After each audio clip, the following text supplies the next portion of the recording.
Magandang araw mga ka-Wonder and welcome back sa ating YouTube channel. I hope mga ka-Wonder ay nasa mabuti kayong kalagayan. Medyo makulimlim dito sa amin, sa Quezon City. Medyo maulan, no? At mas maganda na yan kaysa yung mainit. Benefit para doon sa mga hypertensive. Well, anyway, meron tayong pasabog ngayon. Pasabog mula kay Vicente Cunanan na isang whistleblower. At ito ay isang babala sa ating Pangulo dahil ito ay may halong assassination, death threat na posibleng mangyari kasi may mga naririnig tayo na mga supporter, mga DDS na pupugutan daw, tatagtarin daw si Marcos, kung ano-ano. So, wag nating baliwalain yung mga ganyang warning. Yan po ang ating pag-uusapan ngayon.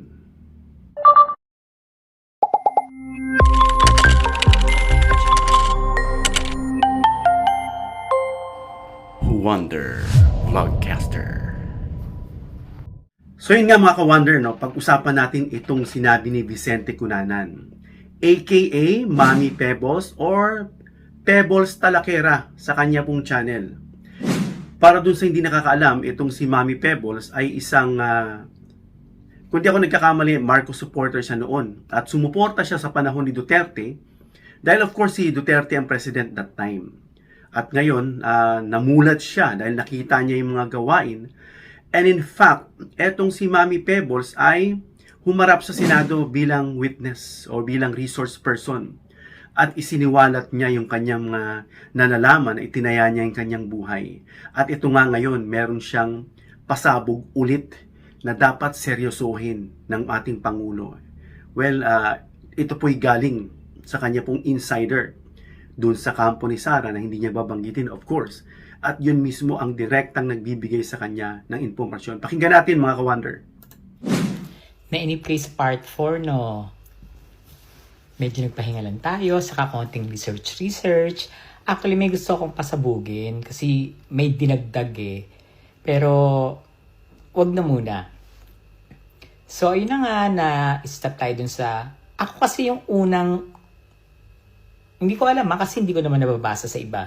So guys, may pasasabugin siya ngayon. Pero may idinagdag pa, pero sa tingin ko hindi niya pa ito pasasabugin. Supposedly part 4 to ng kanyang sasabihin. Pero hindi pa. Kasi parang hinuhold niya muna. Siguro doon nagagather pa siya ng concrete evidences. Na nagpo-post sila ng Sara Army. Ako yata siguro yung unang nagsabi ng Sara Army na yan. Ako, kasi... Nung time na, merong time na pumupunta pa ako ng mga, sa Bilibid, yan, dumadalaw ako dyan, may pinupuntahan ako dyan, nag-i-interview ako dyan, tungkol sa nangyari sa Tokhang, kasi nung time na sinuportahan ko si Duterte, 2016, pagkaupo niya, nag-Japan na ako uli, bumalik ako 2021 na. Nung nasa Japan ako, hindi ako social media, hindi ako nag-vlog. Concentrate ako sa trabaho kasi may sakit ng sinanay. Kaya nga namatay ang Madir ng 2020 eh. COVID that time, hindi ako nakauwi. And actually that time, TNT rin ako, pero pasok na ako noon eh kasi may sakit ang nanay ko. So ituloy natin yung Sara Army. Yung Sara Army na yan, nung nabuking ko yan, may kumausap sa akin. May kumausap sa akin na yung Sara Army na yan, yung binuo yan ni Digong yung lumaban sila sa Marawi. Actually, yung Sara Army, naririnig na natin yan noon, bago niya masabi. Ito nagmula rin, of course, sa mga resource na BBM supporter. Alam na nila yung tungkol sa Sara Army. Na hindi lang nila ma-verify o ma-pinpoint exactly kung sino itong mga ito. Pero sa video na ito mga ka-Wonder ay sasabihin niya kung sino ang mga ito. Although hindi niya pinangalanan as in name mismo, pero tinukoy niya kung sino-sino ito at saan ito galing. Yan.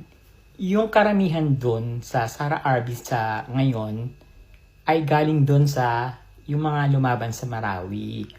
Yung intelligence funds ni Sara, diyan na pupunta. Meron sila... Uy, yun pala yun mga ka-Wonder.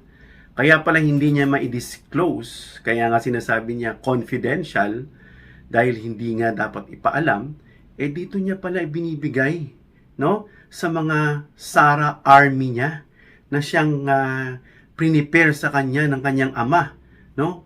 Para sa kanya, kay Sara. Ngayon, anong purpose? Bakit may Sara Army? Yan ang tanong, mga ka-wonder. Para saan gagamitin itong mga Sara Army? Kung hindi po kayo nagkakamali, gustong hawakan ni Sara noon. Kung hindi ako nagkakamali, yung Department of National Defense na hindi binigay sa kanya, na ibinigay sa kanya yung education. Doon pa lang siguro nakatunog na, no? At marahil may nagsasabi kay PBBM na nananahimik lang siya, gaya ng sinabi ni Percy Lapid, siguro naririnig niya rin yun, no? Na ito ay pakulo lang ng mga Duterte na makitandem sa kanya, and then waiting for 2 years span, and then papatalsikin nila. Parang tinatawag nila, sabi nga ni Percy Lapid, magiging Gloria 2.0, na version. Kumbaga, pinaalis si Erap ba yun? Si Erap yung pinaalis, at umupo si Gloria. Parang ganun po yung pagkakasabi ni Percy Lapid, no? Rest in peace, kasi yung pong si Percy Lapid ay matapang, no? Na kagayang nagbo-broadcast, ay siya po'y pinatay para siya ay mapatahimik. So, yun natin, mga ka-wonder. Monthly. May monthly silang nakukuha kay Sara Duterte. 'Di ba nung una, sabi ang dami niyang BPSG. Yung mga yung mga Sara Army yon. So, yung sa dami niya pala na sinasabing 200 mahigit pa yan, o more than that, na binawasan nga ni PBBM, sa dami nun. At doon niya, sabi ni Pebbles, binibigay yung confidential fund. Pero, kung yun legit na dineploy o inassign sa kanya, bukod siguro sa confidential fund, binibigay pa yun from the government, yung bayad mismo sa mga yon. Siguro kaya binawasan, masyadong, of course, yung pera ng bayan napupunta doon sa bodyguard niya lang, Pero dito may monthly po itong mga Sara Army. Ni-ready talaga ni Duterte yun para sa kanya. At saka yung sinasabi niya na, hindi ko sinasabing malinis si Martin Romualdez, si Speaker, dahil walang anghel na politician pagdating sa kurakot. Meron nga lang yung garapal. Nangurakot na, ghost project pa. Wala pang ginawa. Substandard pa, diba? Yung gusto nila talagang sa kanila lahat ng pera na hindi na nahiya. Hindi ko Yan yung mga ganid na tao, mga ka-wonder. Nasa Biblia yan. No, yung mga taong ganid na kahit di sa Biblia, kahit yung mga yung basic understanding natin, na yung tao na nakatikim ng ginhawa at umulad na umulad, minsan hindi na satisfy, nagiging gahaman. No? Gaya nitong isang politiko na nasabi natin na may ghost project na siya, meron na siyang kaso noon, at dinipensahan siya ng parang hindi siya pinarusahan dahil ang sabi, may sariling discipline or ethics committee ang Kamara at ang Senado, sila ang magdidisiplina. Kaya nga naman, nakaupo pa rin ito at ito pa ulit, nagkaroon na naman siya ng ghost project. No? Ito yung mga garapal na ginagamit pa yung salita ng Diyos. No? Ang lakas ng loob gamitin ng salita ng Diyos. I'm sure, at nakikita ng Diyos yung sinasabi nitong taong to. And one of these days, sana karmahin ito, parusahan siya. Para hindi siya pamarisan. Oy, ganito pala ang mangyayari kapag ako'y isang talamak na kurakot, kasi depende sa level yan Gaya nga na sinasabi natin, walang santo kapag pera ang kaharap mo na masisilaw ka. Sabi sa Biblia, money is actually bad. Ginamit yan, create yan for means of barter, exchange of goods, para din magamit siyang medium para sa ating pakikipag-transact, sa pag-unlad ng ating ekonomiya. Pero for the love of money, yun po ang masama, is the root of all evil. Take note, ugat ng lahat ng kasamaan. Kaya kung ikaw ay mahal na mahal mo yung pera, tiyak, masama kang tao.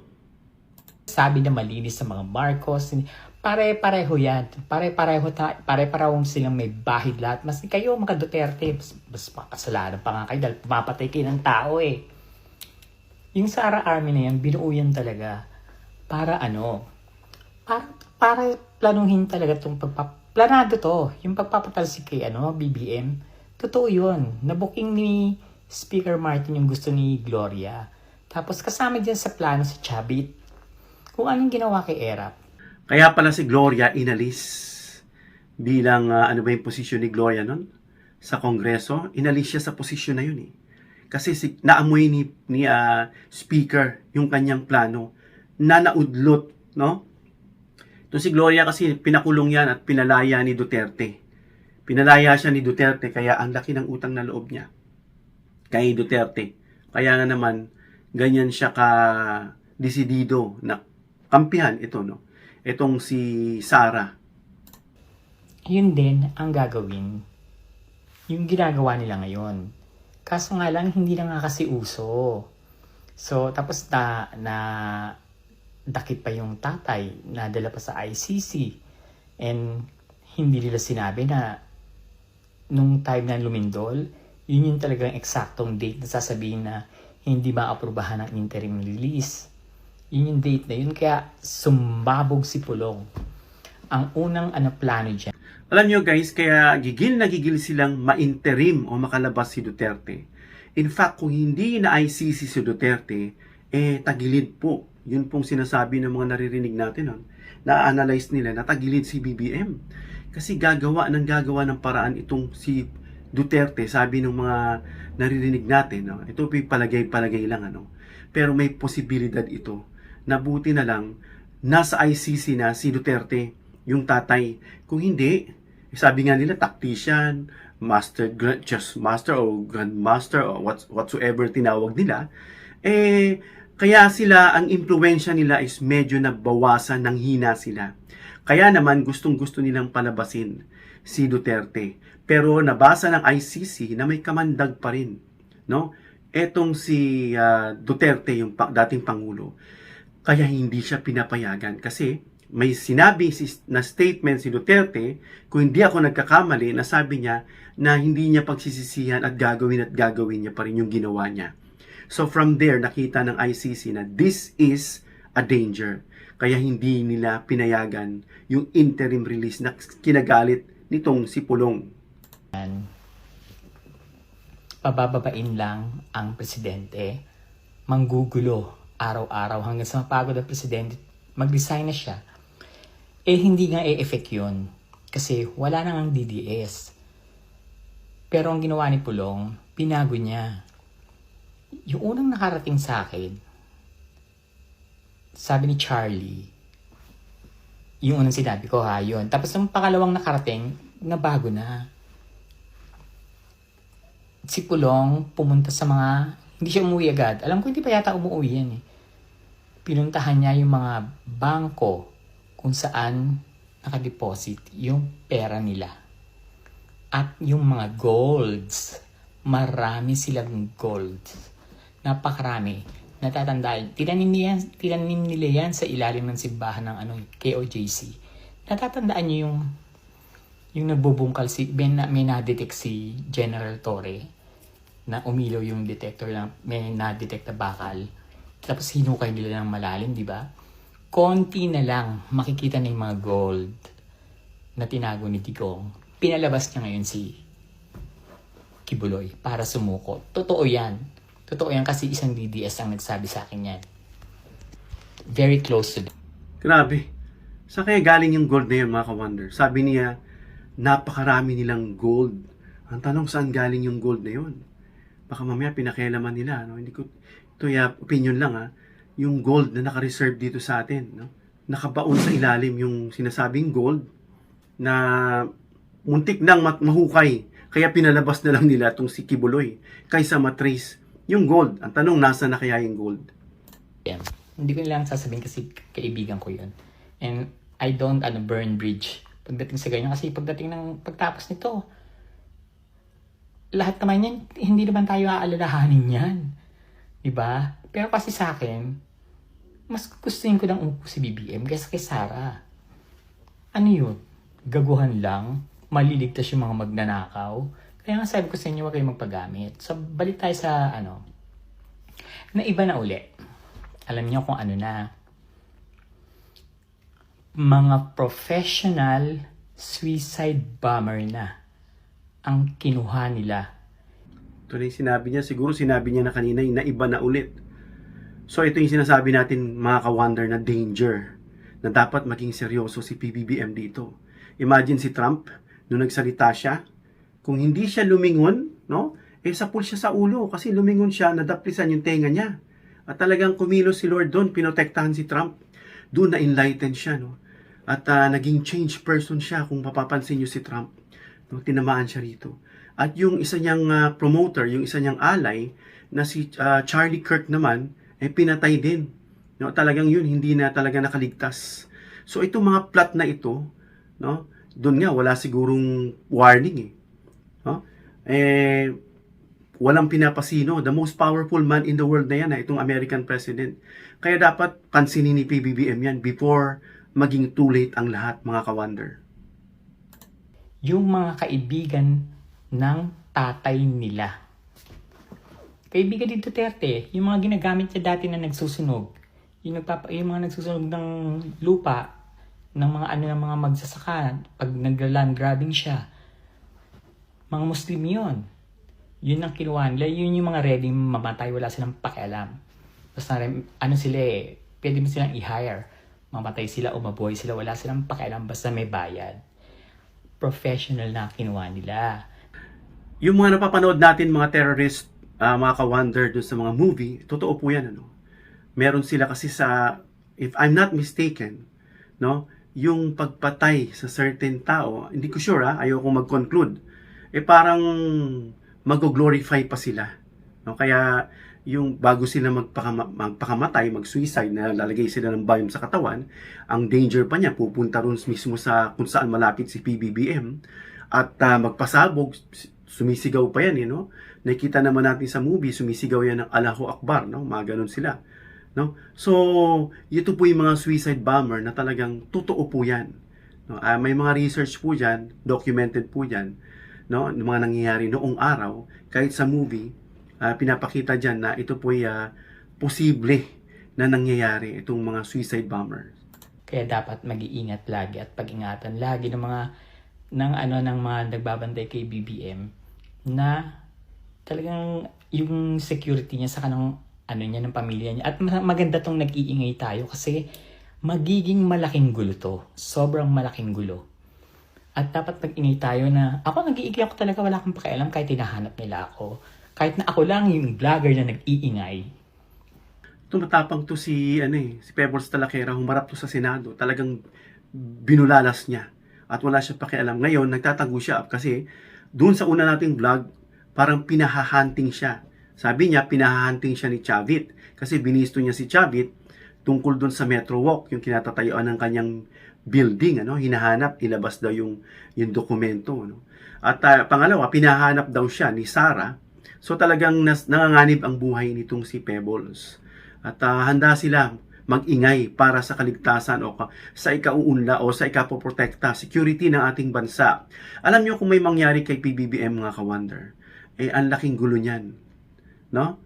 Kasi ang isusunod na presidente diyan, matik yan, si Sara, no? Kaya siguro by hook or by crook, talagang paalisin na nila si PBBM sa pwesto. Kasi ilang years pa? 3 years. No? 2028 pa siya And then election, medyo tagilid na siya. Kasi nga, lalong bumababa yung kanyang rating sa kanyang ginagawa. Si PBBM, busy katutulong, katataguyod ng ating bansa. Siya naman busy na pag-iikot sa bansa. At every time na mag-i-speak siya, puro maninira. No? Actually, may video ko dyan ng kabataan na talagang nainis sa kanya yung video na yun, na parang hindi na siya relevant itong si Sara. Kaya nga siguro lalong naiinis itong si Sara dahil hindi siya pinapatulan ni PBBM. Sabi nga sa psychology, the best answer para sa yung kaaway o nambabash sa'yo o nagsasabi sa'yo, naninira sa'yo is silence. Kasi wala kang reaction Ini-expect niya magagalit yan. Magagalit ka, magre-retaliate ka. Pero wala kang response. No, yun po yung nakakainis sa lahat.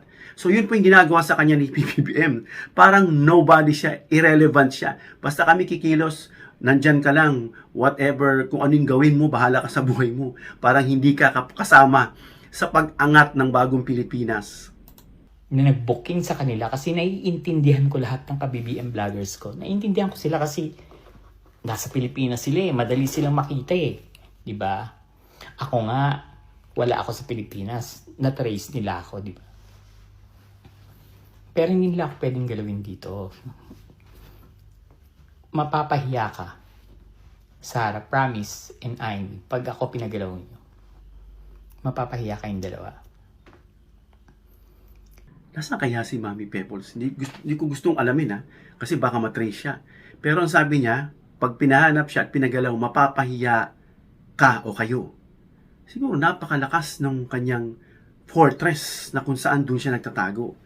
Na talagang politically influence ang tao o ang lugar na ito o meron siyang protection na binigay sa kanya, no, na hindi niya sinasabi. Kasi nagsalita na siya sa Senado eh. Malamang nakipag-coordinate na siguro ay akin lang itong opinion na pinadala siya sa isang safe na lugar na protected na hindi siya pwedeng pakialaman. Ang nakakaloka kasi, ayan, nasa Pilipinas na naman siya. Hindi na naman siya nagtatrabaho. Naninira na naman ang naninira. Akala mo ikakapanalo mo yan, girl? Hindi. Nata naman mga ka-wonder, yung ginagawa ni Sarah that is a desperate move. Na nakikita naman natin lahat ginagawa ng Pangulo, pero isa lang sinasabi niya, wala raw ginagawa. No? Wala raw ginagawa. Wala ba? Kita-kita nyo naman, pati nga yung baluarte niya na Davao eh. Tsaka yung Cebu, yung mga lugar kung saan nagagalit kay BBM dahil siguro sa pagkakagawan din nila, tinambakan niya ng ayuda. Tingnan mo yung mga evacuation para sa lindol. Hindi natin sa sinisisi yung Cebu, pero siguro sa kagagawan nitong mga Duterte na ito ay nagsasuffer yung Davao. Kita nyo, sunog, baha, lindol. No? Yung Diyos makapangyarihan yan eh. Hindi mo maililimit yung kanyang judgment kapag nagalit siya. Yun nga lang, yung mga inosente na walang kinalaman ay nadadamay dahil sa kagagawan nitong mga salbahing ito. Kaya nga sana, kung si Lord, hindi mo naman pwede siya diktahan kasi He knows everything. He is sovereign. Sana kung magja-judge siya, eksakto na lang dito sa mga walang hiyang ito. Mas lalong nabibisit sa yung mga kabataan. Saka, babae ka, bukod sa babae ka, vice president ka, dapat kahit, alam mo yung konting etiquette man lang meron ka. Pero, kahit hindi siguro ako maka-Marcos or kahit na yung kung ano ako kunyari undecided, unang-una kitang sasampalin, paklayas nung ka sa labas, sa sulok, kain ka muna ng buto, bastos ka. Hindi pwede yung ganyan. Yung ginawa nyo sa Davao, sinabi ko sa inyo, diyan kayo nagkamali, hindi nyo magagawa yan sa buong Pilipinas. May aalma at aalma. Diba? Hindi lahat ng ginagawa nyo gusto ng tao. Magtrabaho ka kaya? Ang kapal din ng mukha Sayang yung pera eh. Kano ba sahod ng vice president? Mahigit kalating milyon? Bukod dun sa pondo, confidential fund? Bukod pa rin sa kung ano-anong ewan ko, kung ano pa yung ginagawa niya. So, sana kung meron lang sanang vice president, kahit siguro si Lenny, na kung saan binabanatan ni Digong noon, tinatawag niyang lutang, kung ano-anong tawag sa kanya. Balita ko, naririnig natin na close friend daw ni Sarah, Anyway, hindi po yan ang topic natin. Sana magtrabaho tong si Sarah dahil sayang yung pasahod ng taong bayan. Ang daming galit na galit sa kanya mga netizen. Etong ang grupo ng mga kabataan kasi every Friday and Saturday, lumalabas po kami at ini-educate namin yung mga kabataan. Hindi para tungkol sa siraan si Sarah. Ito po ay tungkol sa values na ibinibigay namin sa kanila. Kasi yun po importante. Na kapag hanggang sa paglaki nila, dala nila yan. Para hindi magkaroon ng mga walang yang tao na kagaya nitong mga korap na politiko. Para ma-instill sa kanila yung power ng Word of God, yung seed no? Mamulaklak, mamunga at maging puno na matatag sa kanila. Yun po yung ginagawa namin. At alam niyo po yung reaction ng mga ito nung tinanong namin kung ano yung kanilang kamalayan patungkol sa nangyayari sa ating bansa. Alam mo, sabay-sabay sila halos magsalita against dito kay Sara Duterte. Hindi ko lang may pakita yung video nila kasi mga minors. Pero yun po ang laman ng bibig nitong mga kabataan. Pero may dapat ang isang mag-ingat ha. Mag-ingat. O siya, actually hindi siya part 4. Basta meron ng Sara Army, may death threat, patutumbahin pala ang presidente, Bong Marcos. Tapos ngayon naglalabas na sila ng mga videos. Simula nang sinabi kong may plano silang itumba ang presidente, pinaglalabas na ng video na tatadta rin sa harap ng pamilya. Di ba? Na mga Muslim yung mga taga-Davao data yun. Ewan. Buti na lang hindi ako nakapunta doon. Thank you, Lord. Panood ko yun sa isang video ng isang content creator din, no? Na Muslim daw yun nagsalita. Although yung content creator ay Muslim din, nangingi siya ng pamanhin. At sana itong lalaking ito na talagang brutal lang sinabi, sa harap daw ng pamilya, gagawin nila yung pagtatataga-taga, pipilahan daw, hindi lang makakalagpas. Sana dakipin po yan ng NBI. No, mahina talaga yung batas natin kapag yan, hindi po nadakip yan at hindi sineryoso yan. Dapat talaga seryosohin yung mga ganyan para hindi tularan. Kasi nakikita nila kay PBBM, sobrang bait. At yung sobrang bait, nami-misinterpret nila into weakness. Kaya sana, hindi na siguro dapat utusan ni PBBM, huli mo yan. Matik na yon kapag may mga ganyan, mga threat, lalo na presidente ang iyong tinakot, matik yan. So, etong sinasabi ni Mami Pebbles, mga ka-wonder, ay ano ang magiging bunga nito sa ating bansa? Napaka-negatibo po, mga ka-wonder. No? Kung totoo man itong sinasabing ito, kasi ito ay allegation pa lang, dahil ito po ay source lang mula sa insider ni Mami Pebbles, may mga pangit, no? May mga potential bad impact yan sa ating bansa. Kasama dyan yung erosion of rule of law, yung democratic institutions, no? So kailangan hindi ma-separate yung sinasabi kasi may Sara Army siya. Bakit? Ano yan? Komunista? Ano yan? Terorista? Bakit may sarili kang army? So, bakit nagkakaroon ng separate force? No, yung armed force. Kasi pag sinabi mong army, alam nga namang batuta lang yan. Malamang pag sinabi mong Sara Army, may mga armas din yan. So bakit nagkakaroon ng hiwalay? No? Nagkakaroon pa ng ibang grupo. At yung misuse ng confidential fund na supposedly ginagamit yan para sa ating bansa sa pag-unlad. Hindi para dito suporta sa mga Sara Army. Para saan? Na ito isang covert paramilitary na violent operation that damages transparency and accountability. No, accountable si Sara dyan. Ito prepare ng ama niya ayon kay Pebbles. At then, yung threats of assassination, yung use of force violence in politics. Sabi nga ni PBBM, kung ganun kadali kay Sara mag-threat, napapatay daw si PBM, si Martin Romualdez at yung kanyang misis, talagang how much more sa ordinaryong tao. So marami pang mga bagay na nasa risk yung ating bansa. Maaring ito'y kapag nangyari yung threat nila, ano mangyari? Magkakaroon dyan ng internal armed faction. Magkakaroon ng violence, coup, an armed confrontation. Magkakaroon ng gulo, political fragmentation. Alam naman natin, meron na yan. Sa loob pa lang ng Senado, may tinatawag ng Duterte senators, At alam nating hatiyan, may mga kapulisan dyan na nanahimik na maka-Duterte, yung trust ng taong bayan, naguguluhan na sila. Kasi ang epekto ng ginagawa nito mga Duterte ay paninira. Nakaka-apekto po yan sa ating ekonomiya. Nasasabihin, weak leader pala kasi sa panahon ng aking ama, tahimik, takot sila, may ulang adik. Alam nyo naman kung bakit si Marcos hindi po ganyan ang kanyang policy. Hindi po niya pinaiiral. Kasi bakit? Parang pinupush nila O dapat maging ganito. And then pag naging ganun, sasabihin nila, diktador ka, oppressor ka. So hindi kumakagat si PBBM doon. Yung sinasabi ng mahina, bangag, at hindi matalino, naiisahan na nga kayo lagi. Yun po yung inyong pagkakamali. So marami pa, especially yung security and societal risk. yung mga hindi natin alam, no? Although yung mga naririnig natin hindi pa siya verified, no? Gaya ng sinabi ni Pebbles, pero this is a warning, no? This should serve as a warning kay PBBM na wag niyang i-ignore kasi it could be possible, no? Maari itong maging totoo dahil alam natin na galit yung kabila at gusto siyang pababain at naririnig na natin yung mga DDS dyan na gusto siyang patayin, no? Lumalabas mismo sa bibig nila. Kaya ito po ay pwedeng mangyari. Sana kung nakikinig si PBBM, sana po yung kanyang mga PSG, mga army niya, ay hindi maging kumpante, no? Gaya na nagsalita si Trump, may mga helicopter naman na lumilipad.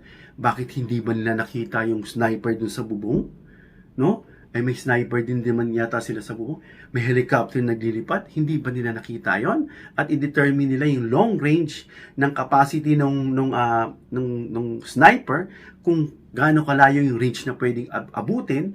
No? I-consider nila yung mga yun.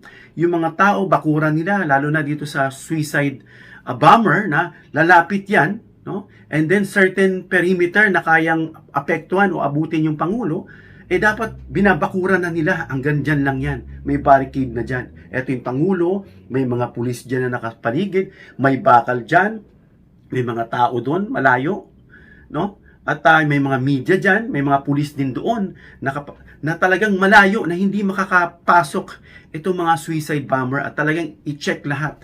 May aso, may metal detector, dapat maging alisto. Kasi bakit? Masasayang ang legacy ng ating Pangulong Marcos. Sa nakikita natin, sabi nga nila, he is the only president na lumaban sa korupsyon, kaya marami siyang kaaway, mga ka-wonder. So patuloy natin ipagdasal si PBBM. Hindi lang husto yung pa-comment ka dyan, paaway-away, patanggol-tanggol ka. The best weapon, alam natin, mga ka-wonder, is prayer. Sabi nga ni Winston Churchill, kung hindi ko nakakamali, ito ay kasing lakas ng isang atomic bomb na kapag talagang tumama, wasak. Ganun kalakas ang prayer, at ito ay parang isang earthworm na kapag nag-pray ka, tulog ka na, kumikilos pa siya. 24 hours. Kaya wag nating kalilimutan ang power of prayer. Elijah was a praying man. Look, the power that God demonstrated through him. Fire from heaven. Ano pa yung mga faith dyan? Prayer and faith. Partner po. So let's have our faith in God. And through that faith, dapat i-manifest natin, let's pray for our country na lumago at mawasak na itong number one na nagpapahirap sa ating bansa, which is corruption, mga kababayan, mga ka-wonder. Hanggang dito lang tayo, mga ka-wonder, and please give me a thumbs up if you like this video para i-introduce din siya ni YouTube. At please share this video para dun sa mga tao na hindi alam ang mangyayari na potential na pwedeng mangyari. And of course, please subscribe and hit the notification bell icon and choose all bilang suporta sa aming mga content creators. Hanggang sa muli, mga ka-wonder, God bless.